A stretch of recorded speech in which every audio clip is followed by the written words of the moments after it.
If you luck out and you're able to win a contract, if they're able to provide you with a specification or drawing, then that makes this process very simple. Your customer is telling you specifically the material type, the marking method, the size of the label. So there's really not much fact-finding that you need to do other than finding a vendor who can accommodate that specific request. But if you don't have a drawing, and that also happens, the key factors you want to consider is what exactly are you marking? You know, what are these things that need to be marked?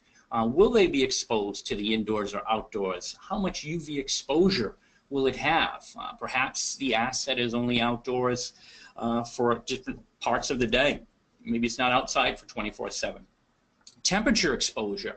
This is a key one I want to just concentrate a little bit, because you may find out that the asset you're marking is in an indoor environment. However, that indoor environment is a test environment where that asset is going through perhaps some extreme heat or extreme cold testing conditions. So that's also something you want to consider when you know that the asset is going to be stored indoors. Harsh chemicals, acetone, salt water, abrasions. There are going to be abrasions associated with these assets or labels exposure, if you will.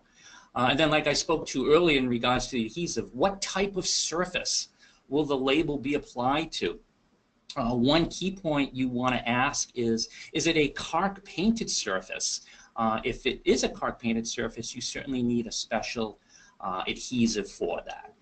And then finally, budget. Again, like I mentioned earlier, you want to keep budget in mind. There's no reason to be overexpending on a material type, and that's why when you consider all these factors, then you'll be able to identify the proper material and marking method, and then you're budgeting appropriately for the condition that you are up against. Yeah, and those are all good points, Dan, because I think if you can get adherence to following these steps, either within your organization as you're selecting the right labels and looking at all these different elements and variables, then that's going to guarantee success as you go through the process of delivering end items or marking or having labels for assets that you have on hand. Exactly, Sharif, because what you want to do here is one, obviously you want to follow your compliance requirement, and you certainly don't want your customer coming back to you saying that the label is now out of compliance, or the label fell off, or it wasn't marked properly.